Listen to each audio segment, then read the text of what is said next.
Yan, di ba halimbawa sa doktor na nagche-check up, di ba ako Dok, hindi ko talaga alam kung anong masakit, ano bang ano. Di ba yung doktor halimbawa parang may kinakapa niya, saan ba, dito ba? Hindi po eh, dito ba? Pag gumanon siya, di ba doon mo malalaman na dito pala, di ba dahil nag-react ka doon. Kaya ngayon, habang nakikinig kayo ngayon, huwag kayong mag-alala kasi ako talaga unang natamaan dito sa message na to. Kaya hindi ko kayo pinapatamaan kasi ako mismo, talagang natamaan ako dito. Kaya nga, kasi alam nyo yung parang bakit idolatry? Kasi minsan, itong idolatry daw na to, hindi daw natin alam na nagagawa natin to. Parang unaware ka. Parang akala mo okay ka naman, ganun. Pero hindi mo pala alam na meron ka ng ibang Diyos na sinasamba. Yan, mache-check nyo yan. Kapag chinek up kayo ng Panginoon, doon mo malalaman na, Lord, oo nga, hindi ko na napansin na ganun na pala. Kaya di ba may kasabihan na lahat ng mga too much, hindi siya maganda. Yung sobra, kahit sabihin mo pagmamahal, pero sobrang pagmamahal, na wala ka nang tinira sa ganito, parang mga ganun na lahat ng mga sobra, kunwari, masarap naman kumain ng chocolate, di ba? Pero sobrahan mo yan, anong mangyari sa'yo? Bungi ka na, di ba, lahat na, wala nang ngipin. Okay, parang basta lahat, kunwari, okay naman yung maasim, pero kumain ka ng maasim, lahat, kainin mo lahat, di ba sakit ng tiyan mo? Yung parang mga ganun, kaya hindi lahat ng sobra ay tama. Kaya ngayon, ito syempre bilang mga gantong edad, mga kabataan, alam niyo rin yung word na idol, di ba? Pag sinabing idol, ano yon? Lodi, idol, di ba? Idol ko to. Ibig sabihin talagang sobrang hinahangaan mo siya, pinaka-favorite mo siya. For example, artista. Favorite mo siya sa lahat ng artista, yung wallpaper mo, siya, di ba? O kaya, pinafollow mo to, ini-stalk mo. O marami tayong alam na mga idol, di ba? Pero ayun nga, sabi nga dito sa, di ba? Pero ipapakita ko lang pala muna sa inyo yung Teshuvah. Yung Teshuvah is, simula tong September 3 yan, is a 40-day period of reflection. Magre-reflect ka, ibig sabihin parang sa salamin, tinitignan mo sarili mo, maganda pa ba ako? Tumanda na ba ako? Di ba pag nagsasalamin tayo? Ayan, ibig sabihin nire-reflect mo sarili mo, kamusta na ba ako? Ayan, and 40-day ng period ng repentance, turning back, and celebrating the Lord. Yan, ibig sabihin ng 40 days ay to purposefully read and meditate on scriptures. Ito yung mga time na talagang mas lalong ibababad mo ang sarili mo sa pagbabasa ng Bible. Tapos 40 days then to examine our hearts and lives. Kung okay pa ba yung puso natin kay Lord, i-check natin yan. Tapos 40 days to prepare to enter into His presence in a purposely set apart time. Di ba? Where the hope of His Holy Spirit meets with us during the threefold. Di ba? Kasi ang susunod na nito ng mga feast ay trumpets, Day of Atonement, tsaka Feast of Tabernacles.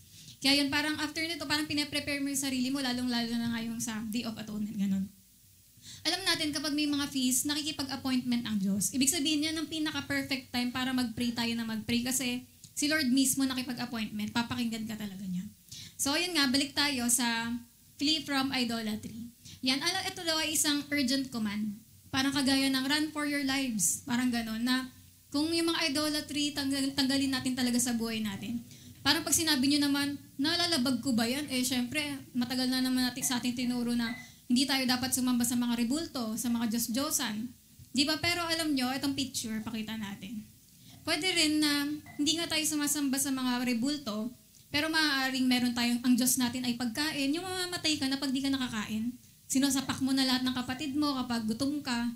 Di ba? Magwawala ka na. Kasi talagang ganun mo, hindi mo kayang mabuhay ng hindi kain ng kain. Pwede, ibig sabihin, Diyos-Diyosan mo na yung pag ganun. Pwede ring sports, tao, pera, di ba? Marami yan. Pwedeng, kahit nga lalo din mga tao, di ba? Parang hindi ka na mabubuhay pag hindi nag-text tong tao na to. Parang bad trip ka na kapag hindi mo lang nakita tong tao, ganyan. Parang may mga ganyan na, alam natin na hindi tayo dapat sumamba sa mga rebulto, pero ito nga, may ibang sinasabi rin na ang idolatry sa Bible. Yan, ito nga daw yung mga ancient idols, di ba? Yung parang rebulto. Pero ang modern, may modern idols na ngayon. At ito na nga yung mga pwedeng relationships din yan, pwedeng mga gadgets, pera, o ano pa man. So mamaya natin itatapin yan. Sabi muna sa 1 Corinthians 10:14-22, Therefore, my dear friends, sana ngayon na walang lilipad isip. Para kasi makapag-reflect kayo, kailangan makinig kayo mabuti. Tapos mamaya rin pala mag-ready kayo ng papel. Kasi kunwari, ngayon, pagod service ngayon, lalagyan dito sa box, yung may isusuko kayo, huwag nyo na ilagay pangalan nyo. Meron, parang sa'yo, parang wait mo lang yon na meron kang i-let go ngayong araw na lang. Kung Kung halimbawa, ma-check mo ngayong araw na ito na may idol ka pala na hindi mo namamalayan. Yan, sulat natin yan mamaya sa papel, tapos lalagay natin yan dito sa box. Yan, kaya yun nga, na parang para sa'yo, Lord, na ipagpipray mo mamaya na talagang, Lord, gusto ko pong, kasi ganun pala yun. Kaya minsan nahihirapan tayo mag-worship kay Lord kasi meron pala tayong ibang sinasambang Diyos. Kaya pala, bakit parang hirap mag-worship, Lord? Yun pala, sinasabi sa'yo ni Lord, may iba ka na kasing sinasamba. May Diyos-Diyosan ka na. Kaya ngayon, kung gusto natin talaga pag nag-worship tayo, mamaya, totoo talagang pagsamba magawa natin, makabalik tayo sa Panginoon, check natin kung meron tayong nalalabag dito na, meron pala tayong idol. So, balik tayo ulit. Therefore, my dear friends, flee from idolatry. I speak to sensible people, judge for yourselves what I say. Is not the cup of thanksgiving for which we give thanks a participation in the blood of Christ? And is not the bread that we break a participation in the body of Christ? Because there is one loaf, we who are many are one body, for we all share the one loaf. 18. Consider the people of Israel. Do not those who eat the sacrifices participate in the altar? Do I mean that the food sacrificed to an idol is anything or that an idol is anything? No, but the sacrifices of pagans are offered to demons, not to God. And I do not want you to be participants with demons. 21. You cannot drink the cup of the Lord and the cup of demons too. You cannot have a part in both the Lord's table and the table of demons. Are we trying to arouse the Lord's jealousy? Are we stronger than He? So yan, ito na, sunod dito. We need to learn to identify the idols in our hearts. Kailangan malaman natin ngayon, ano kaya yung mga idol ko? Diba? Kahit nga ako, diba, pastora na ako, pero nung parang nakita ko, parang mapaparepent ka talaga na, Lord, sorry po, may mga Diyos-Diyosan na pala ako, kaya pala ganito. Ayan, yan nga, kailangan ma-identify mo yung mga idols na yan na nagiging hadlang, bakit hindi tayo magiging maayos sa relasyon natin kay Lord. And ask God to help us focus our thoughts and desires on Him instead. Yan, kailangan ma-check natin ngayon sino ang number one, di ba, number one sa puso natin. Sabi nga ni John Calvin, the human heart is a perpetual idol factory. Yan, talagang sa puso nagsisimula. Ang dami dyan mga nagsisimulang idol. Yung mga, yun na ibig sabihin, heart minamahal mo na yung tao na yun o bagay ng higit sa Panginoon. Sabi sa Exodus 20:2-5, I am the Lord your God who brought you out of Egypt, out of the land of slavery. Di ba ito yung sa 10 Commandments? Unang-una yan. Ano sabi? You shall have no other gods before me. Wala ka dapat magiging ibang Diyos bukod sa akin. Sabi ni Lord, and you shall not make for yourself an idol in the form of anything in heaven above or the earth beneath. Wala ka dapat gagawing ibang Diyos-Diyosan or in the waters below. You shall not bow down to them or worship them, for I, the Lord your God, am jealous God. Sabi ni Lord, seloso siyang Diyos. Di ba kaya, halimbawa, sino sa inyo payag kayo pag nagkaasawa kayo, dalawa kayo? Sino ka sa inyo payag, malaya kayo, parang papalayain nyo yung asawa nyo magkaroon ng kabit. Payag kayong ganon. Payag kayo na maging 2 wives, ganon. Di ba meron ba sa atin na gusto ng ganong buhay? Di ba hindi? Gusto natin kapag nagpakasal sa'yo, gusto mo pag kinasal ka, dalawa kayong naglalakad sa altar. Kasi dalawa kayong bride eh. Di ba? Di ba pag mga ganon, expected natin isa lang yung kahit nga sa mga mag-boyfriend, di ba, gusto mo ikaw lang sana. Kaya sinasampal na yung boyfriend kapag nakitang may kachat na iba. Kasi syempre, ayaw mo talaga ng may iba. Alam nyo, ganun din, kung kayo nga bilang tao, di ba, may damdamin tayong ganun. Ganun din ang Diyos, jealous God siya. Ayaw ng Panginoon na may iba tayong mas mahal o mas mahalaga na iba kesa sa Kanya. Kailangan si Lord yung pinakauna, di ba? Kasi ayun ang gusto ng Panginoon. Sabi nga, God knew very well that He made human beings to worship. Tayong mga tao, nilikha talaga tayo ng Diyos para sumamba. At alam mo, dahil dinesign tayo ng Diyos sumamba, nasa atin talaga yun. Parang bilang tao, meron talaga tayong gustong sambay. Parang lagi tayo, wow, ang ganda. Wow, ang lupit, angas. Parang ganyan kabilang tao, wow, ang ganda nito. Kasi tayong tao, kinreate tayo para sumamba. Parang lagi kami pinupuri. Ganon, di ba? Parang ganon. Kaya sabi dito, if we do not worship the true God, kapag hindi mo nasamba yung totoong Diyos in the true way, we will most certainly worship a God substitute, and that is an idol.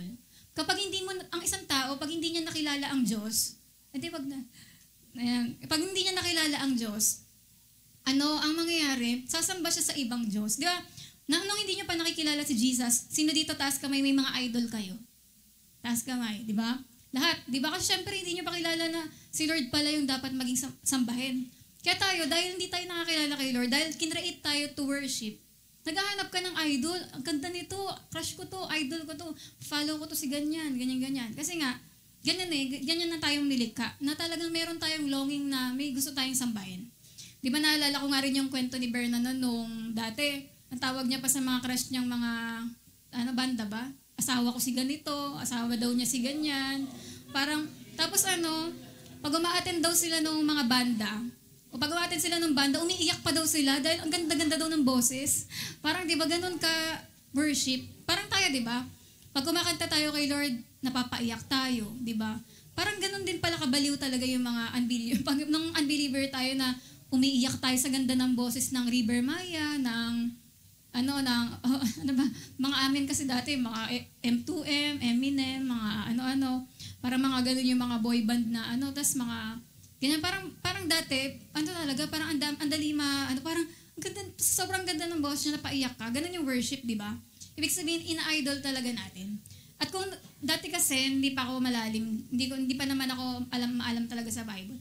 Dati, ang damit ko talagang Koreanong crush, as in, meron akong piniprint na mga picture nila, ng mga Koreano.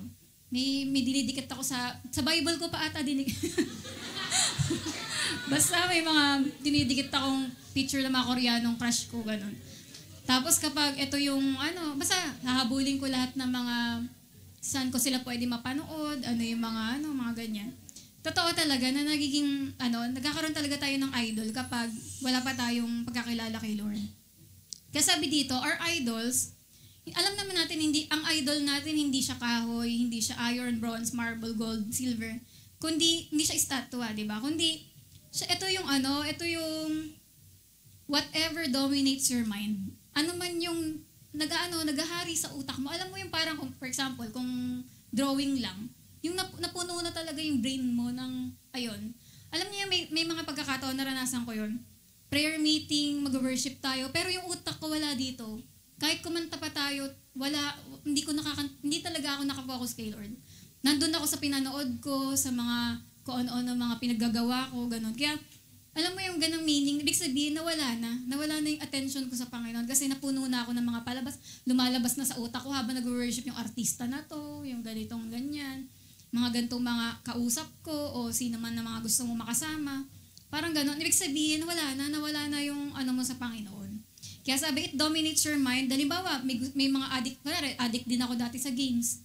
Naging idol ko rin yun, na habang nasa church ako, ang totoo, nakikita ko yung games sa utak ko. Habang nagpipreach, hindi ko naintindihan yung sinasabi kasi nakikita ko yung bola, gumaganon sa isip ko, di ba? Habang, parang ganyan ka na na-addict dun sa laro, na hindi ko na makapag-concentrate sa Panginoon. Kaya nung nagkapuspusan, nagpray, pero sa'yo wala kang nadama. Kasi nga, merong idol. Yun yung naghahadlang bakit hindi ka maka-worship kay Lord.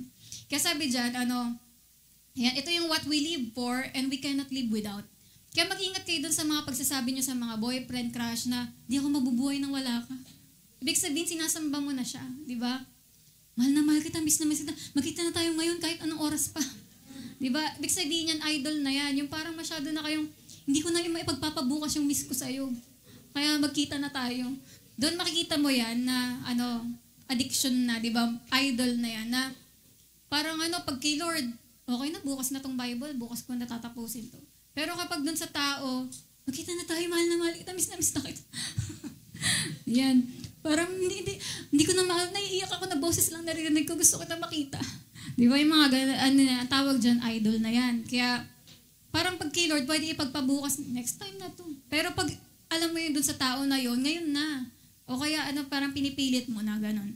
Kaya ayan yung tinatawag na last din yun eh. Pag sinabing yung LUST, ngayon na yan. Hindi ko na maaantay yan.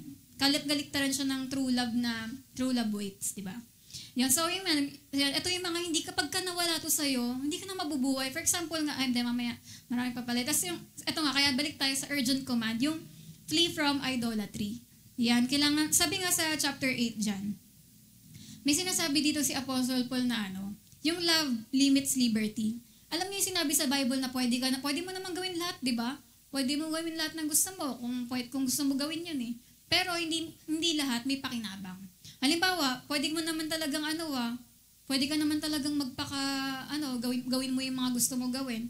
Kaso iniisip mo, ay yung one-to-one po baka matisod sa akin. Baka di siya magpatuloy kay Lord pag dahil ganito yung ginagawa ko. Pwede ka naman magpakaano, worldly, kaso yung alaga mo, iniisip mo. O kaya iniisip mo yung ibang Christian na baka hindi na sila magpatuloy dahil sa ginagawa mo. Kaya, ayun yung ibig sabihin ng love limits liberty, na pwede mo naman gawin lahat kaso iniisip mo yung iba, yung mga kapatid mo kay Lord na pagka ginawa ko to, baka maapektuhan faith nila. Yan, kaya pero yung mga kalayaan natin, nililimitahan natin para kasi sa kanila. Tapos yun, ganun din sa chapter 9, may sinabi rin si Paul dyan na tungkol sa sarili niya, na talagang binabago niya yung lifestyle niya para lang may mapanalunan. Tapos sabi niya sa 1 Corinthians 9:20-22, I have become all things to all people, so that by all possible means, I might save some. Parang nakikibagay daw siya sa bawat tao para lang may maligtas. Pero yun, sunod, nabanggit dito ni Paul yung katawan niya. Na yung katawan natin, di ba ginagamit to para maglingkod kay Lord? Pero yung katawan din daw niya, meron siyang nilalaban ng battle na lust, mga drives and desires na extremely dangerous kapag hinayaan lang niya. Kasi parang sa isip niya, paano ako makakapag-preach kung hindi ako magbibigay ng disiplina sa sarili ko? Kaya sabi niya dito sa 1 Corinthians 9:27, I beat my body and make it my slave so that after I have preached to others, I myself will not be disqualified for the prize. Hindi ko lang alam kung nagagawa niyo to sa sarili niyo. Yung parang halimbawa, tumigil ka nga, Mary. Parang ako ginagawa ko sa tumigil ka, hindi mo dapat ginagawa yan. Ewan ko lang kung ginagawa niyo yun ako ginaganon ko sa sarili ko, tumigil ka nga, nakakahiya yung ganyan. Pag nalaman pa na ganyan, dapat hindi ka na oo nga. Ganun, parang ganun ako sa sarili ko. Hindi mo na dapat ginagawa yan kasi ganito ka na, ganyan. Kaya parang sa atin din ba, ganun tayo, na parang binibit nyo yung sarili nyo. Parang dinidisiplina, hindi, tama na yan. OA ka na sa paglalaro, yung Bible mo nga, di mo pa binasa. Ginaganon ko sarili ko Hindi ka pa nagbabasa ng Bible, napanood ka na ng ganito. Di ba? Kaya oo nga, tama na to. Di ba, mga ganun. Kaya may mga pagkakataon na para lang talagang, makasunod tayo sa Panginoon, kailangan natin i-disiplina sarili natin. Tapos dun sa mga Israelites dito, di ba, sobrang dami nila. Pero nakita natin na hindi lahat sila nakapasok sa promised land, di ba? Kasi yung iba, sumamba nga sa Diyos-Diyosan, nagreklamo, ganyan. Ayun yung sinasabi rin sa chapter na yun. Kaya ayun nga, di ba? Kaya tayo, alam nyo ba, gusto nyo ba talaga makapasok sa langit? Yan, kailangan talagang meron tayong mga disiplina din kailangan gawin. Tapos may nakita ko, ito yung modern day idolatry. Pero mabibilisan ko lang to. Dito na tayo mag-check up kaya kung saan umaray, saan tumama sa inyo, meaning, ito yung sinasabi ni Lord na i-check nyo. Kung saan kayo na tamaan, sang parte na, oo nga, parang ako yun. Ibig sabihin, ito yung pinapoint out ng Panginoon sa inyo na dapat isuko nating idol. Yan. At sabi dyan, 17 surprising idols we worship today. Na hindi mo akalain, sumasamba ka na pala doon. So, sabi dito, modern day idolatry can manifest in seemingly innocent ways. Yung hindi mo talaga namalayan. Hindi mo talaga alam na may idol ka. Pwera na lang kung ma-realize mo. Yan, pwede kasi ito na yung mga material possession, success, or even relationships. Pwede pala yan na maging idols natin. Sabi nga, the key is to recognize these subtle idols. Kailangan, makita mo talaga kung sino yung idol na to. Paano mo marerepent? Paano mo malalaman yung dapat mong baguhin kung hindi mo mapo-point out, ito pala yung idol ko. Para maibalik si Jesus, ang Diyos, sa center ng buhay natin. So, una muna yung definition ng idolatry. Ang idolatry is, in its simplest form, can be defined as serving, loving, desiring, or trusting anything apart from God to fulfill your needs. Yung may iba ka ng pinaglilingkuran, yung alam nyo yung pag itong tao na to nagbabow down ka kagad, onting sabi lang, punta ka dito, punta ka kagad. Yung parang ganun na yung, mas mahal na kaysa sa Diyos. Loving, desiring, masyado mong dinidesire to, kahit bagay, trusting anything apart from God. Halimbawa, kahit pera na, mas ito na yung inaasahan mong tutupad ng mga mga pangarap o mga gustong gawin, kaysa sa Diyos. Sunod, things or ideas that occupy your thoughts. Ano yung pinakakumakain ng isip niyo ngayon? Ayan. Totoo bang mula kanina nakakonsentrate talaga kayo kay Lord? O naglalaban yung habang nagpa-pastoral prayer, pwedeng nabanggit ba yun? Lumipad pala isip mo, okay, nakatulog ka. Di ba? Parang ngayon yung pinakalaman ng isip nyo? At ngayon, na nagsasalita ako ngayon, andito ka ba? Naiintindihan nyo ba ako? Naririnig mo ba yung boses ko o lumilipad na isip mo? Yan. Ngayon, pag-isipan mo kung si Lord nga ba talaga yung nangunguna pa sa'yo. Kung ngayon lumilipad na isip mo, hindi mo na, ay, nandito pala ako sa church. Oo nga, parang ganun. May mga ganun din akong time na, oo nga pala, nandito tayo. Ganun. Kasi, meron nang kumukuha ng isip natin. Tas time, ano ang pinakamaraming kumukuha ng oras mo na napapabayaan mo na yung sa Diyos? Ayan. Yun yung laging basihan na, yung napapabayaan na yung sa Diyos. Yung resources or relationship can become idols if they take the place of God. For example, prayer meeting yun, gusto makipagkita ngayon. Ay, okay na magpalit sa prayer meeting, basta maano ko lang to. Yung alam mo yun, may appointment ka kay Lord, pero okay lang yun, okay lang na hindi unahin ng Diyos. Yung parang ganun, natitake niya na yung place ng Diyos sa buhay natin. Especially, di ba, Sunday. Sunday na nga lang yung pinaka nabibigay natin kay Lord, pero pag may umagaw pa nito, mas mahal, napakahalaga na nun kung hinayaan lang natin na maagaw niya yung posisyon ng Diyos. Yan, sunod din, if you look to your career or education for identity or validation, instead of finding your worth in God, these two can be a form of modern-day idolatry. Halimbawa, kapag kailangan talaga maging cum laude ako o magna cum laude, maging top 1 ako, parang ganun na ganun yung goal mo na maging top 1 ka. Kasi parang, pag hindi ka naging top 1, feeling mo hindi ka mahalaga. Or hindi ka, parang wala yung halaga mo bilang tao. Parang doon ka kumukuha ng identity or validation. Kailangan makapasok ako sa ganito kasi ganyan-ganyan. Naging idol na yung ganon. Kapag doon ka na kumukuha ng worth mo. Kasi ang totoo, dapat ang halaga natin ay kinukuha natin sa Diyos. Di ba? Nagiging mahalaga tayo dahil sa pagpapahalaga ng Diyos sa atin. Dahil mahal tayo ng Diyos. Sunod, sometimes, even seemingly harmless hobbies or interests can turn into idols if they consume too much time or energy. Halimbawa yung mga hobbies natin or mga interests. Kahit ako rin, syempre bago kasi ako sa pagkakaroon ng camera, di ba? Isa rin yan sa hobby.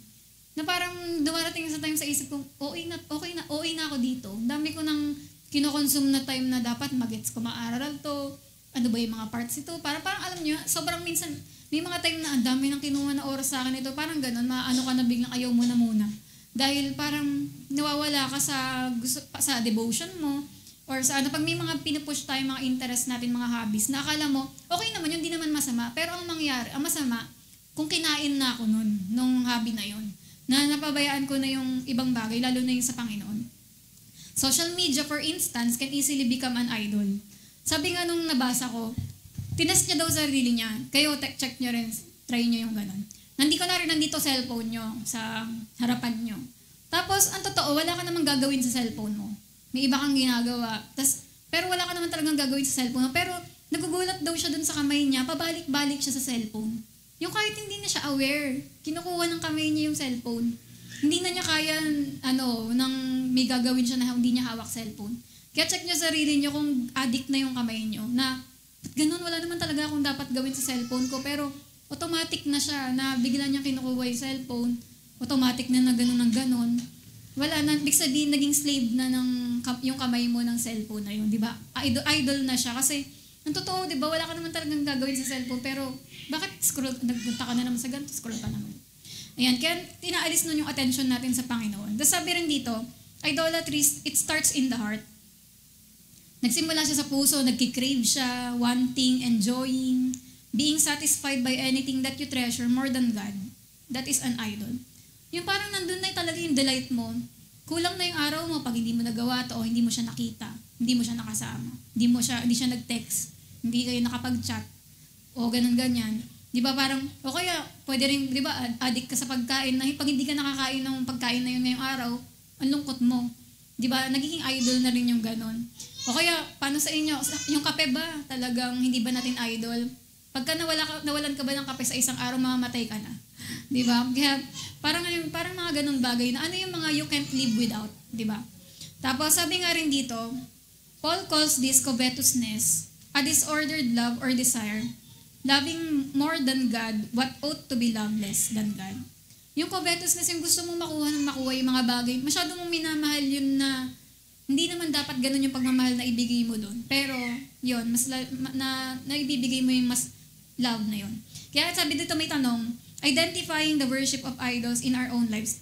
Hindi kasi natin ma-check, di ba, kung ano talaga yung mga idols natin. Ngayon, para mas maging malinaw sa inyo, ano yung idol nyo, sagutin nyo yung mga tanong na to. Do I love or treasure anything or anyone more than God? May mas mahalaga ba talaga kay Lord? Pag sinabi mo naman hindi, mas mahalaga si Lord. bakit mas inuuna mo nga si ganito? Di ba, pag sa tao, bakit mas nauuna kaming, bakit mas nagpupuyat kaming mag-chat kesa sa pagbabasa kong Bible na hindi ako makapagbasa? Dahil kakachat namin. Tapos, does anything hold a higher priority in my life than my walk with God? Ano ba talaga ang pinakamahalaga? Relasyon ko ba kay Lord? Ano bang mas umaangat doon? Check nyo yun. Does anything bring me more pleasure than the things of God? Ano yung marami ba akong, yung ano, di ba, alam niyo yung nararamdaman niyo yung saya?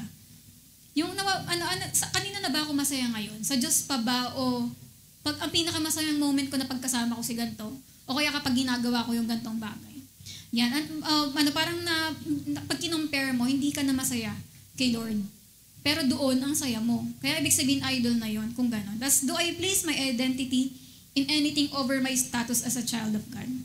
Yan, mas mahalaga na sa'yo yung parang, kailangan matawag akong ganito o ganyan. Parang mas mahalaga na sa'yo matawag na sir, ma'am, ano pa mga position, president, mayor, parang kaysa sa matawag kang child of God. And mas mataas na ba yung ganong sa'yo desire? Do I look to anything or anyone to meet my needs instead of God? Parang, ang iniisip ko na ba ngayon, si ganitong tao yung makakapag-meet ng kailangan ko kaysa kay Lord? Yan, parang ganon. Or, then, do I seek fulfillment or satisfaction from anything outside of God? Yan, yung parang feeling ko, okay na ako basta may ganito. Yan. Do I seek comfort outside of God? Pag kailangan mo ng comfort, kay Lord ka ba lagi pumupunta o sa ice cream? O sa kape nga? O sa anumang pagkain, di ba? Or parang gala sa ganito, ganon. Kapag ganon, kaya istignan natin dyan kung ano ba talaga. Tapos the concept of idolatry in the Bible. Lang natin, sa Old Testament, di ba, nabanggit dyan yung alam niyo yung sumamba sila dyan sa Pakinex. Yung golden calf na sa Exodus, di ba? Parang after nyan, ang malala, hindi lang ay parang dyan pa nag-umpisa, tapos ang dami pa nilang mga naging Diyos-Diyosan. Pakinex pa. Yan, tapos ito yung mga verse na sinabi sa Old Testament, di ba? Yung, huwag ka magkakaroon ng Diyos na iba kaysa sa akin. Tapos yung, jealousy Lord, tas Deuteronomy, be careful not to create an idol in the form of anything. Tas sa Isaiah 44 naman, binanggit dyan yung, ang foolish na mga sumasamba sa Diyos-Diyosan. Kasi, nagiging fool, lahat, nagiging mangmang din yung mga sumasamba sa Diyos-Diyosan. Tas sa New Testament naman, di ba nabanggit ni Apostle Paul dyan yung mga evil desires, greed, nag-i-equal siya sa mga idolatry. Yung parang yung greedy ka sa ganito, ganyang bagay, yan. Hindi lang yung mga physical idols. Yan. At sabi rin sa Romans 1:25, yan yung they exchange the truth of God for a lie and worship and serve created things rather than the Creator. Yung parang mas winworship mo na yung nilikha kesa sa lumikha. Parang minsan may mga ganun din ako kasi parang etong mga nakaraan, parang ang daming blessing ng Panginoon sa amin. Kunwari, material blessings. Parang maisip mo, parang ang dali mo nang mamangha sa mga bagay, pero nakakalimutan mo na wala, baka sobra na ako na natutuwa sa mga bagay na to. Dapat, talaga, si Lord pa rin yung dapat kong papurihin. Di ba? Parang yun nga yung sinasabi rin na test yung prosperity. Kasi pag pinagpala ka, nandun pa ka rin kaya yung attention mo sa Diyos. Tapos sa 1 Corinthians 10:14, flee from idolatry. At ito nga yung parang binanggit din dyan, yung desires, greed, lust, evil, impurity yan, which is idolatry, yung sa ending. So una, ito na yung number 1, self and idolatry sa mga 70 na yun. Yan, sa yung sarili natin, syempre, unang pwede rin natin maging idol yung sarili. Sino yung Gina G sa sarili? Di ba pag tumingin sa, ganda mo talaga, ikaw pinakamaganda sa lahat, ikaw pinakagwapo sa lahat. Ganun. Yung parang sobrang feeling mo kung sino ka na nga. Parang feeling mo, ang gwapo-gwapo mo, ang galing-galing mo, Gina G talaga sa And ayun nga, inisip natin na yung self-centeredness. Na inisip natin yan yung mga accomplishment natin, social status, or even physical appearance define your worth. Yung kailangan inisip mo maging maganda ka o maging gwapo kasi baka hindi ka pahalagahan, hindi ka pansinin. Yan, parang parang masyado yung focus mo sa sarili. Yan, nagiging form yun ng idolatry kapag sobra yung pagtitake time sa sarili. For example, nagpapaspa ka ng a day. Nagpapaspa ka a day ng 3 hours, di ba? Tapos naliligo ka sa gatas. Tapos parang lahat talaga ng pagpapaano sa sarili. Yung mga kuko mo, pupunta ka pang clinic para sa mga kuko mo. Yung mga parang lahat talaga ng yung, parang halimbawa sa mga artista o sa mayayamang tao, syempre, wala na silang magawa sa sarili nila. Kundi, wala rin silang magawa sa pera nila. Kaya parang puro love of self, ganon. Yan, kaya yun nga, nakapokus sa puro sarili. Tapos yung lack of self-control din. Yung sabi dyan, another way manifests itself is in a lack of self-control. Kaya tayo, pag nag-aano kayo, pag chinecheck nyo sarili nyo, gaano ba kayong nakakapag-control sa sarili? For example, sige, maglalaro ako. Pag sinabi mo bang 15 minutes, totoo yun? O nag-e-extend, di ba? Extend ulit, 10 minutes na lang talaga. Tapos mamaya hanggang extend hanggang 6 na oras na, di ba? Yun yung ibig sabihin na wala na tayong self-control. Nagiging idol na yung self, di ba? O halimbawa, ano lang tayo, chat natin, 30 minutes lang. Pero ano na nangyari sa chat? Unli na, hanggang ginabi na, hanggang makatulog na, hanggang nag-chat na kinabukas, nakatulog ako eh. Di ba? Kasi unli na, di ba? Kaya yun, tingnan natin yung self-control natin sa mga bagay. Yan, kung hindi na tayo makapag-control, meaning, idol na natin sarili natin. Kasunod, modern day idolatry in materialistic culture. Yan, lalo na ngayon, dahil sa mga Shopee, online, mga ano-ano, ang dami natin nakikitang mga bagay na wala tayo. Sabi nga sa Colossians 3:5, put to death, therefore, whatever belongs to your earthly nature. Yan, yung nabanggit dyan yung desires and greed, which is idolatry. Pangalawa ay yung money. Yan, sabi nga daw, hindi naman ibig sabihin na porque mayaman ka, idol mo na yung pera. Hindi naman ibig sabihin yung ganun. Kundi ang sinasabi sa Bible na idolatry yung love of money. Yung pagmamahal na natin talaga sa pera na, pera, kailangan ng maraming pera. Kailangan ko ng pera. Di ba? Hindi yung ganun. Yung sabi nga dyan sa tanong, do I love money? Mahal nyo ba yung pera na nagtitiwala ka na sa pera na imit yung kailangan mo kaysa sa Diyos? Parang ko na rin sa mga mayayaman, ba't pa ako magpe-pray? Kayang-kaya ko na bayaran yan eh. Ba't pa ako magpe-pray? Ako naman, sinasweldo ko na yan eh. Parang tayo, di ba? Gano'n ba tayo nagtitiwala sa Diyos o sa pera na? Am I drawing? Parang isip mo, hindi ako magsisimba kasi kailangan namin maghanap ng pera. Ng pambayad sa ganito, kailangan namin ganyan. Parang mas hinahanap, maniniwala ka na yung pera ang magmimit ng kailangan mo, hindi ang Diyos. Kaya sabi dyan, am I drawing a sense of stability from the one God or from a fat bank account? Yan. Kaya sabi nga dito, di ba, mas nagiging tiwala ka na ba sa bank account, di ba? Praise. Yan. So, ayun nga, kaya check natin yung, saan na natin nalalaan yung pera natin. Yan. Doon natin malalaman. Kaya nga, di ba, sinasabi sa atin lagi sa mga giving na, pag nagbibigay tayo kay Lord, hindi natin minamahal yung pera. Kasi, naibibigay mo kay Lord. Kaya doon mo manalalaman na mas mahal mo pa rin si Lord kaysa sa pera. Tapos pangatlo, idolatry of possessions and nice things. Yan, nasa na tayo? Anong number na tayo? Yan.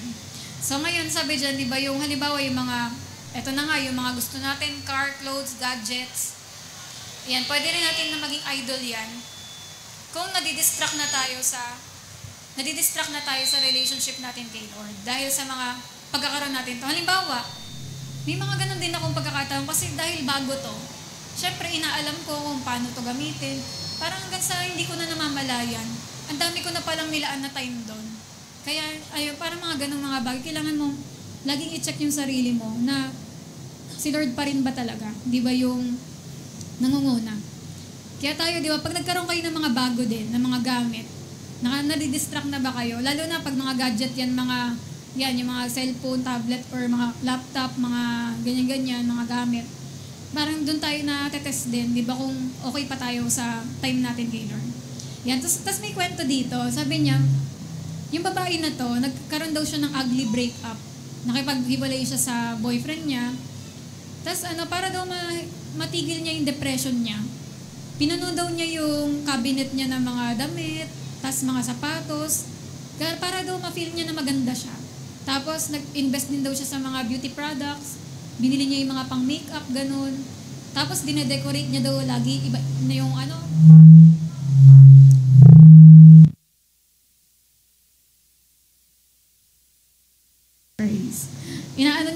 dinedecorate niya daw lagi ng paiba-iba yung kwarto niya, yung apartment niya.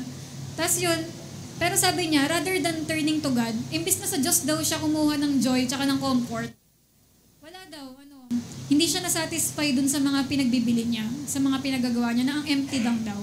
Di ba? Kaya ganun din, pag gusto talaga natin na maging ma-okay tayo, si Lord talaga yung babalikan natin. Hindi e-epekto yung mga ganong mga bagay. Kaya yun, check din natin kung ang hilig na, yung mga shopping nga natin, di ba? Pag tinignan natin yung mga add to cart, yung mga cart natin, 10,000 na yung nasa cart, di ba? Kasi pangarap ko, mabibili ko rin yan, di ba? Kung kaya ilang libo na yung nandun. Pero yun nga, parang na-check mo, oo nga, masyado na ata ako talagang naging materialistic. Yan. Kaya pwede natin maging idol yung mga ganyan. Tapos number 4, idolatry of success and careers. Yan, minsan, lalo na sa mga working, kapag nandyan na kayo sa stage na yan, may pagkakataon na pwede maging idol natin yung success and career na ganito pala kasaya na pinapalakpakan, ganito pala kasaya na may achievement, ganito pala kasaya na nare-recognize yung mga ginagawa mo, ganyan, na ma-promote. Kaya parang pwedeng maging idol mo yung ganong bagay. Ayan, kaya pag malalaman mo na Diyos mo na yung success and career kapag mas inuuna mo na yon kaysa kay Lord. Kaya kailangan ma-check mo kung mas priority ko na ba to na itong career ko kaysa sa Panginoon. Yeah, that's number 5, idolatry of technology. Ito na nga, di ba yung sinasabi ko sa inyo na gaano tayo ka-addict na. Kahit ako talaga, lately, nilalabanan ko talaga yun na, oo nga, dapat hindi ako maging ganito. Kasi masasabihin mo, may Bible, marami talaga akong Bible sa mga lahat ng gadget na meron ako. Pero minsan, di ba, pag biglang natitempt ka mag-Google, makakita biglang hindi mo naman sinasadya, makakita ka ng ganito. Kaya talagang kailangan mo i-lessen yung technology natin. Yung mga social media, phones, di ba, na nagko-consume ng time natin. Kaya kung napanood nyo ngayong video na yun, hindi ko pala na-send yun sa inyo, na sabi nga daw doon, 1 hour screen time daw, magbasa daw tayo ng books. Parang may mangyari daw sa buhay natin. Tsaka parang hindi daw tayo mabaliw. Kasi pwedeng mabaliw daw ang tao na dami natin nakikita. Tapos number 6, idolatry of sports and entertainment. Ano yung number 6?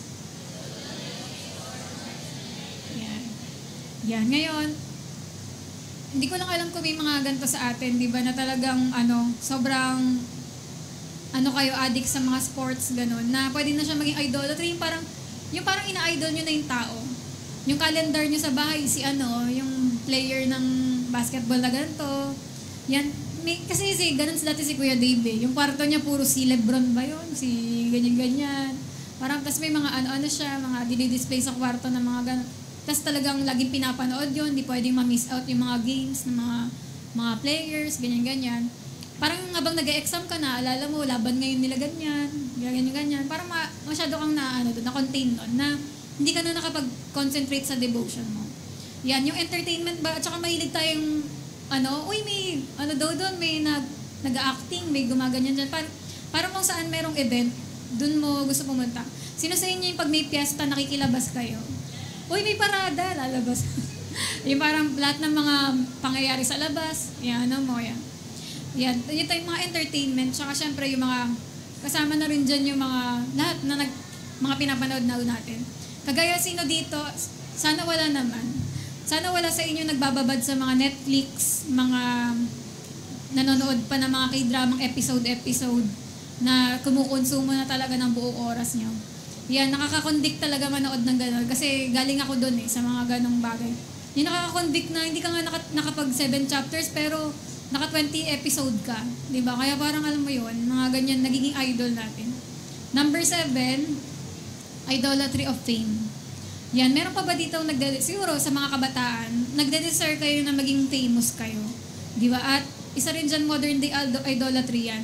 Napangarap mo, nangangarap ka, pag tulog ka, pagka nakapikit ka, iniisip mo, ikaw yung nandun sa may audition ng audition ng PBB, o kaya ikaw yung nasa PBB, o kaya ikaw yung uma-acting sa ganitong Kunwari, kapartner mo ikaw yung leading lady ni Coco Martin, ikaw yung gumaganyan-ganyan. Parang ganyan, yung mga, doon nalalaman kung pag nasa salamin ka, umiiyak-iyak ka, acting-acting ka. Parang inisip mo, paano kaya kapag pinagkakaguluhan na rin ako ng mga camera, ganyan. And ibig sabihin, may desire ka rin na gano'n, di ba? Or parang ang dami mong ginagawang mga selfie, hindi mo lang pinopost, pero talagang gandang-ganda ka sa sarili, ganyan. At gusto mo rin syempre na marami makilala sa'yo. So, yan. Sunod naman, modern day idolatry in personal identity. Ito naman sa personal na identity. Number 8 ay weight and appearance. Meron ba sa inyo ditong nahihilig sa mga bodybuilding, sa pagpapaganda ng katawan, pagpapasexy ng katawan, di ba? Ayan, pwede naman, oo, sinabi ng Bible na talagang dapat ayusin natin yung pagtatrato sa katawan natin kasi temple of the Holy Spirit tayo. Pero, ang sinasabi dito, may kilala kasi akong mga ganon, talaga naman ang nagpalaki ng muscle pero hindi nagbabasang Bible, di ba? Talaga naman sa katawan, ang talaga, pero hindi naman nagpe-pray, di ba? O wala namang ginagawang paglilingkod sa Panginoon. Hindi lang tayo dapat nakapokus sa pagpapaganda ng katawan natin physically, kundi syempre, spiritually ang pinaka-importante. Na ang dami mong time gumanon-ganon, pero hindi ka di ba? Wala kang memorize na verse.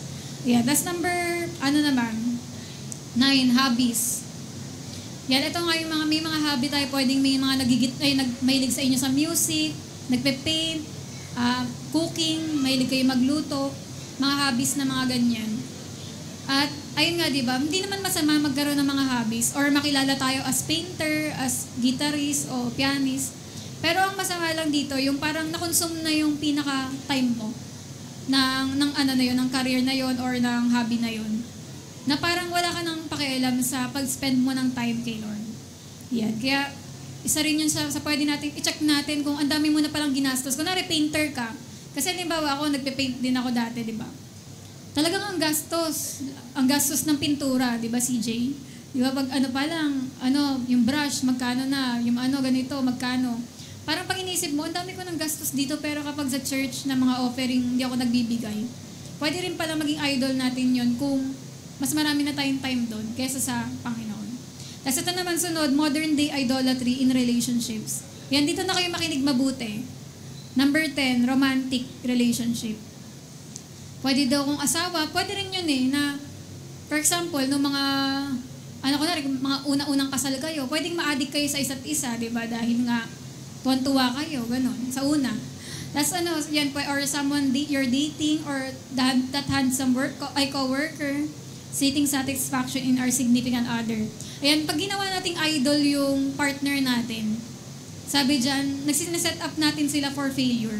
Kasi hindi naman sila yung makakapag-satisfy sa'yo. Hindi naman sila yung makakapagbigay talaga ng hinahanap mo, kundi ang Panginoon pa rin. Kaya dito, di ba, sinasabi ko nga sa bawat isa, malalaman mong idol mo na yung tao kapag hindi ka na mapigilan, kahit magpasaway ka na sa pastor, kahit sumuway ka na sa Bible, mapush mo lang yung gusto mo. Kahit na talagang, alam mo yun, yung parang binabangga mo na lahat para lang sa tao na yun, idol na yun. Hindi ka na nakikinig eh. Yung tinatawag nga ang tawag doon sa term na yun, nung kinilig, hindi na nakinig. Di ba? Kasi nga, idol na yung nangyari sa tao. Yung parang, kahit anong oras na, magkasama pa rin. Kahit na sumuwi na sa magulang, di ba? Yan. Tawag dyan idol na. Yung hindi nakapag-concentrate sa pag-aaral sa school, dahil nga inuna kasi yung mga ganon. Hindi na makapag-concentrate sa ministry, idol na ang tawag doon. Kaya dapat lagi mo talagang i-check sarili mo, okay pa ba ako? Si Lord pa ba ang pinakamahal ko? Tapos ito rin gusto ko rin sa inyo to. Kung halimbawa sino sa inyo dito, meron kayong boyfriend or girlfriend, tas o kaya crush, yung minumudmud nyo siya ng I love you. I love you, I love you sa buong araw. Ang dami I love you, minudmud. Pero tanong mo sarili mo, kailan ka nag-I love you kay Lord na meaningful sa'yo? Yung mula sa puso mo. Yung parang minsan nakaka-guilty yun. Dati, naranasan ko rin yung ganyan. Kunwari, ang dami naming I love you-han. Pero pag inis-check mo, tama pa ba to? Na dapat si Lord yung pinakamahal. Di ba? Hindi yung parang adik na adik, kada oras may I love yung chat. Di ba? Parang mga ganun. Kaya na yan, i-check nyo mabuti na Diyosan na ba ako ng tao na to? Di ba ayoko naman maging ganun. Kailangan si Lord pinakamahal natin. Mga ganun. Tapos yun nga, kaya dyan mo makikita na kahit suwayin mo na yung mga basta lang ma-push nyo. Diyosan na kasi. As number 11, children.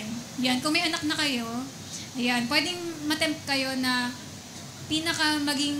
pinakamahalaga sa buhay nyo yung anak. Kagaya si Abraham, di ba? Dito natin makikita yan. Kaya nga pinasurrender si Isaac, di ba? Kasi nakita ng Diyos Abraham, mukhang hindi na ako ang pinakamahal mo. Si Isaac na. Kaya sa mga magulang kasi dito, syempre naman, alam naman natin na napakahalaga talaga, napakasaya ng mga may baby, ganun. Pero, napakahalaga ng mga anak. Pero ang sinasabi dito, di ba, tandaan natin, mas mahal pa ng Diyos ang anak mo kaysa sa'yo. Kaya naman, wag mong hayaan, wag mong hayaan na, parang yun ang parang makalimutan mo na yung relasyon mo kay Lord. Kasi minsan sa mga nanay, di ba, dahil sa dami nga nila asikaso sa anak, pwedeng nakalimutan na rin nila yung personal devotion nila.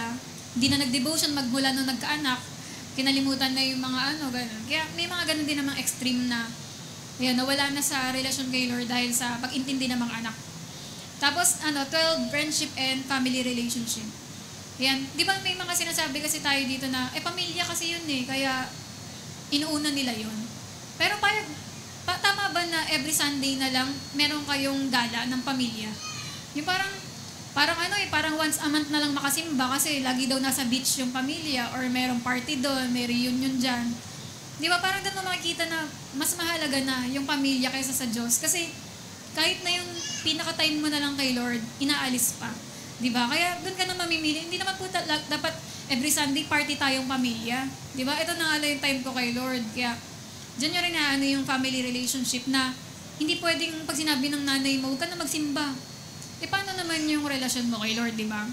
Yan, kaya doon mo pa rin makikita yung loyalty mo na si Lord pa rin pinakauna. Tapos, pero hindi syempre masama yung makisama tayo sa pamilya.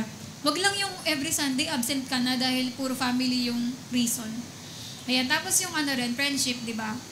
Ayan, makinig din yung mga kabataan dito. Yung mahilig pa kayo magbarka-barkada. Dati nung high school kami, may mga ganyan din kami. Kami ang tinatawag na ganito. May mga pangalan yung grupo nyo. Kayong 4, ganito kayo. Kayong 5, ganito kayo. Kaming 3, ganito kami. Ang tawag sa amin, Powerpuff Girls, mga ganyan. Kami yung 5 Kerubin, ganyan-ganyan. Parang ang dami-dami. Kami yung Powerpuff Girls at saka Power Rangers, ganyan-ganyan. Parang mga ganyan-ganyan. Kaya, nung mga ganon. Tapos, dumating din sa time na, nagkakaselosan. Malalaman nyo na Diyos-Diyosan nyo na yung kaibigan nyo kapag nagsiselos na kayo kapag, bakit princess? Parang mas close na kayo niya. Hindi mo na ba ako friend? Ako pa rin ba pinakamahalaga?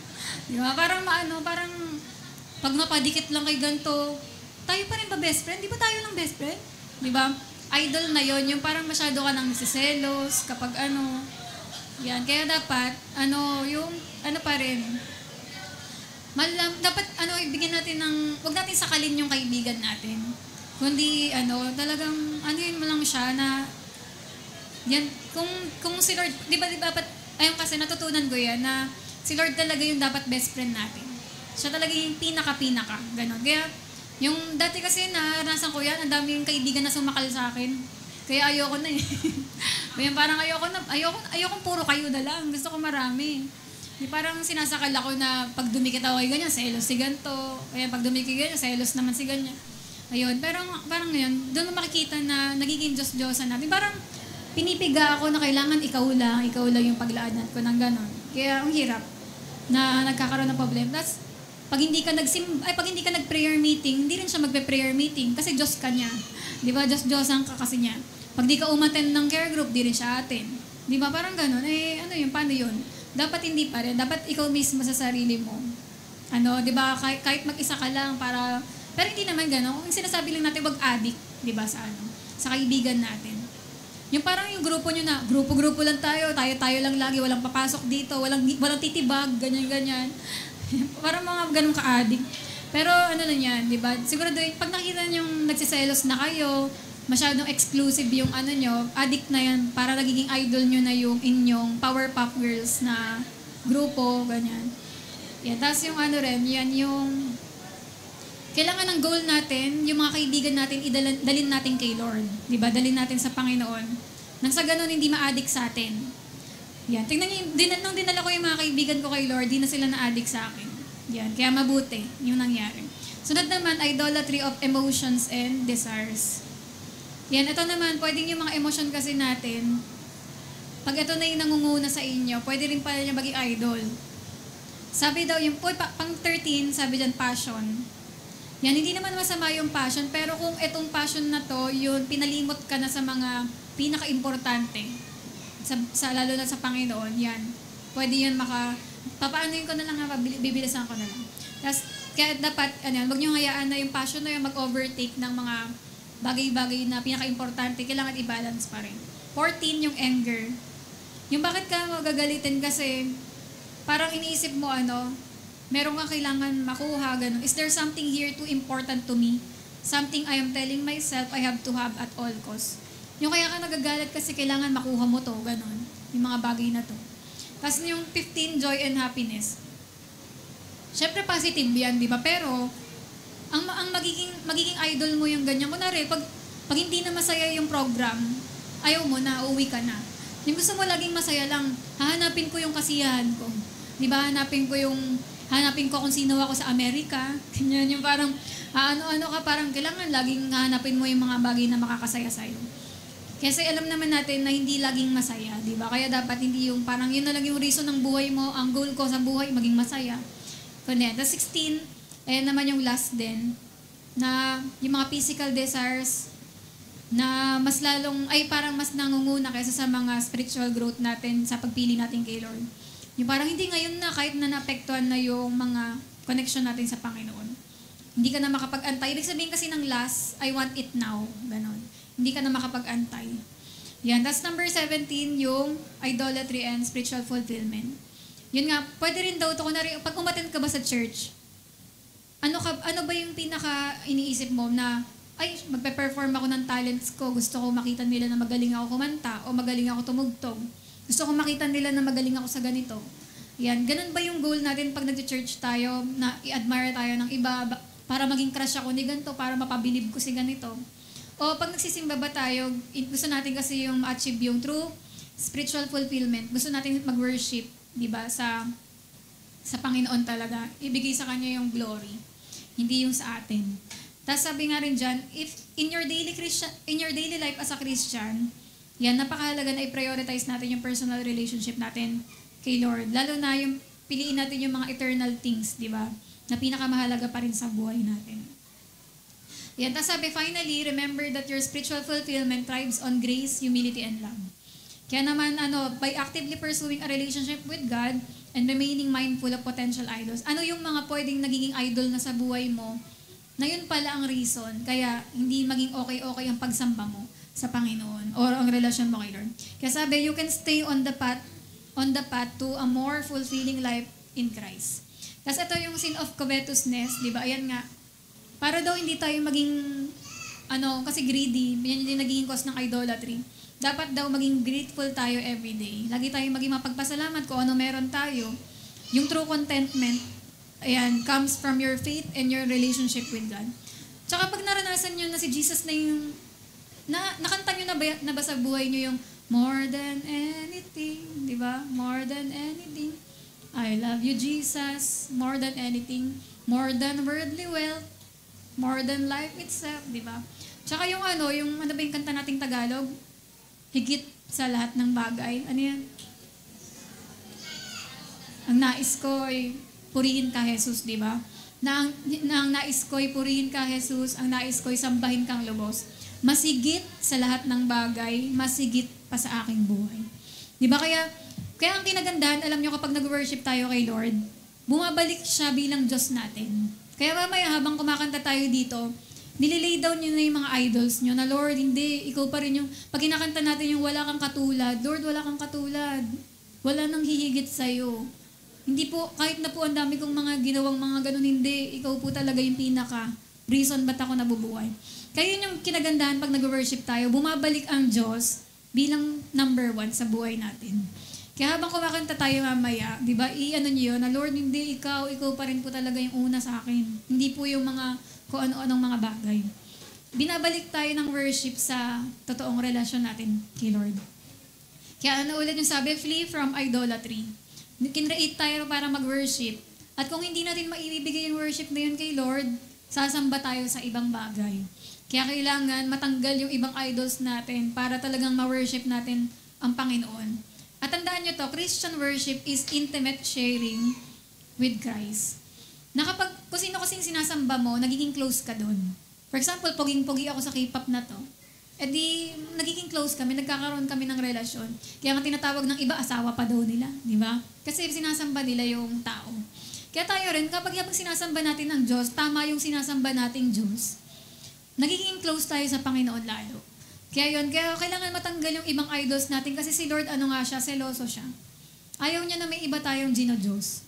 Kaya naman yan, ito ang sikreto para magkaroon tayo ng intimate na connection sa Kanya, yung worship. Di ba na talagang sambahin natin siya nang wala siyang karibal. Walang karibal. Di ba ang mag-asawa nagiging okay din pag walang kabit? Di ba? Parang ganun. Kaya subukan nyo magkaroon ng kabit dyan. Di na yan magiging okay. Di ba? Kaya ganun din sa relasyon natin kay Lord. Pag sa inyo, meron na kumakabit sa relasyon nyo kay Lord. Kumakabit yung mga kung ano-anong kasalanan, mga naghahadlang, o mga kahit tao o bagay. Wala na. Yung relasyon nyo ni Lord on and off, hindi maging okay. Yan. Kaya sabi nga dyan, do not underestimate that intimate spiritual oneness. Nagiging one kayo kung sino yung sinasamba nyo. Kaya kung sino man yung nagiging nagiging isa na tayo doon. Ganun din yung mga pag sinamba natin yung mga pagan or yung mga Diyos-Diyosan, nagiging connected tayo sa idol na yun. Na doon na tayo sumasamba, hindi na kay Lord. Kaya sabi nga, idolatry makes human beings fools. Di ba nagiging fool tayo? Kasi bakit sinasamba natin to? Sino mas maganda? Si Lord o yun? Si Lord o yung bagay na to? Di ba si Lord pa rin? Pero nagiging fool tayo kasi nagbabow down tayo sa tao, nagbabow down tayo sa object, sa mga bagay. Yan, yun. Pero sabi nga dito, salamat dahil may Holy Spirit kasi siya yung nagbabalik sa atin sa Panginoon. Tinatanggal niya yung mga foolishness natin. Binabalik tayo kay Lord. Kasabi nga rin dyan, yung pagan worship din ay intimate sharing with demons. Kung kay Lord, di ba, pag sinamba natin siya, nagiging close tayo sa Kanya. Pag sumamba naman tayo sa mga Diyos-Diyosan, nagiging close tayo sa mga demonyo din. Yan, kaya yun nga yun. Kaya yung sinabi sa Corinthians, anong Corinthians? 10:19 to 20. Di ba? Sabi, this is a real spiritual presence in idolatrous worship, but it is demonic. Kaya sabi nga ulit, tandaan niyo yan, idolatry provokes the Lord to jealousy. Kung kayo ayaw nyo yung pakiramdam na nagsiselos, di ba? Ganon din ang Panginoon. Ayaw niyang pinagsiselos niyo siya dahil mas mahal niyo na yung iba. Ano ulit ang sabi sa Mark 12:30? Love the Lord your God with all your heart, with all your soul, and with all your mind, and with all your strength. Gusto pa rin ni Lord, pag nag-worship ka, buo yung isip mo. Hindi yung lumalabas lumalabas yung ganyan. Ayan, yung with all your heart. Pag kumakanta tayo, bakit hindi ka na wala kang emosyon? Kasi totoo yung emosyon mo nasa iba na. Ayan, and with your all your mind, di ba? Ang hirap na ngayon mag-concentrate. Bakit? Kasi ang dami ng idols na kailangan ma-lay down lahat. Sabi rin sa Luke 4:8, worship the Lord your God and serve Him only. Di ba siya lang ang paglingkuran natin? And sabi rin sa John 14:15, kung mahal niyo si Lord, if you love me, obey my commandments. Di ba? Kaya sabi ng Panginoon, kung talagang ako talaga ang pinakamahal mo, susundin mo yung mga inuutos ko. Kaya ito, hindi ko lang alam kung alam niyo tong kanta na to. Play niyo na lang to sa mga bahay niyo. Search niyo sa YouTube. Sabi dyan sa kantang Call Us from the Outer Court. Di ba pag sinabing outer court, nasa labas ka ng templo. Wala ka sa loob. Hindi ka pa close kay Lord. Nasa labas ka eh. Parang sinasabi ng kanta na, Lord, tawagin mo ako papasok sa loob ng templo. Na hindi lang po ako nasa labas. Ba't ka nasa labas? Kasi may mga sinasamba ka pang iba. Di ba? Kaya sabi dyan, draw us with your incense sweet. Help us to lay the cares of this day at your feet, at your feet. Tapos yung laying down all earthly idols na para makapasok ka dun sa loob, tanggalin mo lahat ng mga idols mo. Taking up your gifts of grace, we enter in, for we find a friend in your face, As our spirits cry out, we long for more. Our freedom comes as we adore you. Yung lumalaya ka sa mga idols mo habang sumasamba ka kay Lord. Kaya ganyan yung ginagawa ng pag-worship. Talagang pinapalaya tayo sa ibang mga Diyos-Diyosan. Tapos sabi nga, cause a holy hunger in us. For nothing here on earth compares. No treasure so fair, no jewel so rare. As the love that you show in your courts. Di ba na talagang, ewan ko nga nung high school pa lang ako, nagets ko na yung kanta na yun. Kaya parang, kinakanta ko yan dati na parang Lord, tulungan niyo ako na talagang maging close po sa'yo. Yung parang naalala ko yung una ko narinig tong kanta na, ayun nga, di ba? Para talagang makapasok tayo dun sa Holy of Holies, sa templo, sa presensya ng Panginoon na Napakalapit. I-lay down natin yung mga idol. So ngayon, may maisusulat na ba kayo sa papel nyo? Yan. So, ayan, patayin na natin ilaw.